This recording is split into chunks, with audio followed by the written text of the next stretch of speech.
Mesdames et messieurs, les États-Unis, comme toujours à l'école, ils quittent l'Europe non pour compte li. Donald Trump fait gros déclaration aujourd'hui là. États-Unis que l'Europe, l'Ukraine a exigé pour l'Ukraine une garantie de sécurité. Donald Trump prend parole aujourd'hui là. Et nous allons regarder tout point li fait, li manier dans la déclaration aujourd'hui là. Et il tape tant pour bailler Ukraine une garantie de sécurité. Venez me dire qui ça Donald Trump déclaré. D'abord, dans la déclaration président américain fait jeudi, il a déclaré visite Vladimir Poutine te fait dans Alaska montrer véritablement que Poutine se négocie.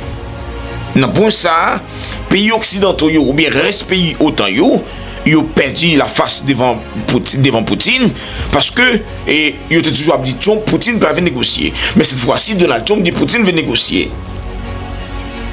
Les détails des garanties de sécurité pour l'Ukraine n'ont pas encore été discutés. Cependant, l'Europe doit fournir des garanties de sécurité importantes à l'Ukraine. Les États-Unis devant seulement apporter leur soutien. Mesdames et messieurs, Donald Trump à l'école de Bagala. Avant, c'était les États-Unis qui ont pensé pour l'Ukraine garantie de sécurité. Même avec la Deuxième Guerre mondiale, même avec la Première Guerre mondiale, les États-Unis disent l'île là même pour le soutien. Mais cette question de garantie de sécurité, loin de là. Les États-Unis avaient mal de Ponce Pilate.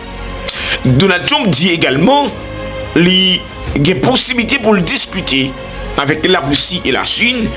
Une façon pour le pays soit réduit dans l'arsenal nucléaire qu'ils ont gagné. Donc les États-Unis, la Chine, la Russie et probablement l'Europe, parce que la Russie déjà dit lui-même, depuis l'Europe a réduit dans les armes nucléaires gagnées, il n'a pas réduit lui-même.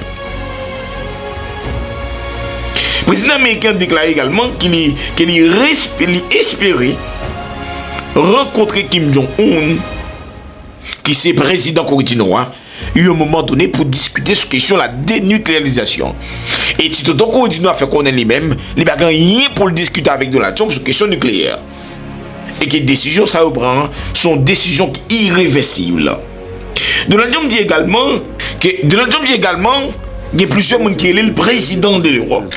Parce que les États-Unis, les représentants comme Zinado sont représentants de l'Europe et c'est les États-Unis qui prennent d'autres décisions pour l'Europe. Et Donald Trump fait qu'on également, avec tout décret qu'il prend, c'est un pays qui peut respecter. Mais sous question, Vladimir Zelensky qui veut rencontrer Vladimir Poutine, mesdames et messieurs, ministre des Affaires étrangères là aussi elle est claire sur ça. Entendez qui salté comment elle répond à moun qui a demandé pour lui rencontrer Vladimir Zelensky. Et au même fait me connaît qui sont pensés dans l'espace commentaire là à profit de garder vidéo ça. Le président Poutine sera prêt à rencontrer Zelensky lorsque l'ordre du jour du sommet sera prêt. Mais cet ordre du jour n'est pas du tout prêt. Après la réunion d'Anchorage, le président Trump a proposé plusieurs points sur lesquels nous sommes d'accord et nous avons accepté de montrer une certaine flexibilité sur certains d'entre eux. Quand le président Trump a soulevé ces questions lors de la réunion à Washington en présence de Zelensky et de ses parrains européens, il a clairement indiqué, il était très clair pour tout le monde qu'il y a plusieurs principes que Washington estime devoir être acceptés, notamment la non-adhésion à l'OTAN, la discussion des questions territoriales. Zelensky a tout rejeté. Il a refusé, je le répète, d'abroger la loi qui interdit la langue russe. Comment pourrait-on tenir une réunion avec une personne qui prétend être le dirigeant du pays, le seul sur Terre à avoir interdit une langue, sans oublier qu'il s'agit d'une des langues officielles de l'ONU. En Israël, la langue arabe n'est pas interdite. En Palestine et dans d'autres pays arabes, l'hébreu n'est pas interdit. Mais l'Ukraine fait tout ce qu'elle juge nécessaire pour promouvoir l'agenda russophobe et nazi. En même temps, l'Occident, qui est d'habitude obsédé par les droits de l'homme, n'a jamais utilisé l'expression droit de l'homme à l'égard des actes de l'Ukraine durant toutes ces années qui ont suivi le coup d'État de 2014. Alors, oui, il est prêt à une rencontre, mais nous ne pouvons la tenir juste pour qu'il ait une photo et qu'il dise « Maintenant, je suis légitime ». La légitimité est un autre sujet. Indépendamment du lieu où se déroulerait la réunion, qui doit être d'ailleurs très bien préparée, la question de savoir qui va signer l'accord du côté ukrainien est une question très sérieuse.